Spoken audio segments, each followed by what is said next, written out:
যদি আপনার পয়সা সবচেয়ে বেশি পয়সা পাইতে হয়, দাম পাইতে হয়, তো আপনার বৈশাখ মাসের লাস্টে চারা রোপণ করতে হইব। মিডল ইস্টে ছিলাম 2015 সালে আইসা বসছি। মিডল ইস্ট থেকে আইসা মিডল ইস্টে ওই রকম কোনো সুযোগ সুবিধা করতে পারি না। আসার পরে এই কৃষির উপরে কৃষিতে ঢুকছে, এই জন্য দেখছি এলাকার বহুত জমিন অনাবাদি পড়ে থাকে। এই জন্য আবাদি করার জন্য আমরা একটা কৃষক গ্রুপ করলাম। আমরা 2020 সালে কৃষক গ্রুপটা করছি। কৃষক গ্রুপের থেকে আমরা এর মধ্যে 30 জন সদস্য আছি। আমাদের এই সদস্যের মাধ্যমে আমরা এই কৃষি মডেল হিসাবে দিতাম। যেমন কিছু কিছু ক্ষেত আছে 1 সিজন 2 সিজন করে জমিন ফালাই দিত। আর ওখানে আমরা 4 হইতে 5টা খেতি করি। যেরকম এই যে বেগুনের সাইডে, বেগুনের সাথেই লাল শাক করছিলাম। বিদেশ থেকে আসার পরে মাইর খাইছি, টাকা পয়সা মাইর খাইছি, বিদেশে টাকা পয়সা মাইর খাইছি। খাওয়ার পরে চিন্তা মনে করলাম তো চলতে হইব।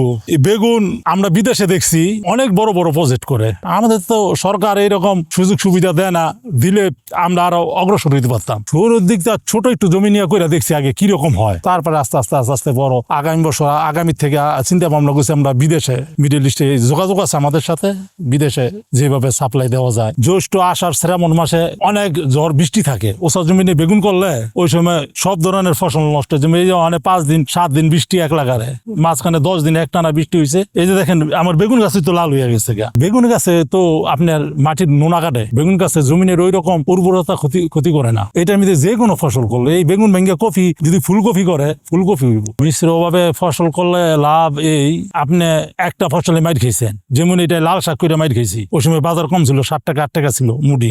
আর ওখানে বেগুনের দাম ওখানে আলহামদুলিল্লাহ ভালো। ওখানে আবার যারা লাল শাক, যা মূলা শাক হইতে পারে 25 টাকা মুঠি, যেমন 100 টাকা কেজি পাইকারি। বেগুনের পাশাপাশি এটার মধ্যে বেগুন ভাঙ্গার সাথে সাথে ডাটা বেঁধে দিতে পারবো। ডাটা খেত জমিনে, নিচা জমিনের আগে এগুলো তো ওসা জমিন, এটা বর্ষায় পানি উঠে না। এই সব জমিনে আপনি পেঁপে খেতে সবসময় দিতে পারেন। পেঁপে আমাদের সবচেয়ে থেকে খানদানি হইলো পেঁপে। কৃষক যদি পেঁপে গাছ হইতে পারে, রাখতে পারে, পেঁপেতে অনেকই বর্তমানে পেঁপে 25 টাকা 30 টাকা কেজি কাঁচা পেঁপের মূল্য। মধ্য পাশে এরা তো 1 খেতি 2 খেতি করে। ওই সময় দেখছি এরা কিভাবে খেতি করে। ওই ধরনের সুযোগ সুবিধা তো আমাদের দেশের নাই। যেমন আমাদের দেশের পানির ভিতরে যেমন আর্সেনিক থাকে, এন মেল আছে, রাসায়নিক পদার্থ পরে জমিনে খালে, এন থেকে আপনার পানি দিলে অনেক সময় দেখা গেছে আমার খেতি নষ্ট হয়ে যায়। রাসায়নিক বৈদ্যর জন্য খেতি নষ্ট হয়ে যায়।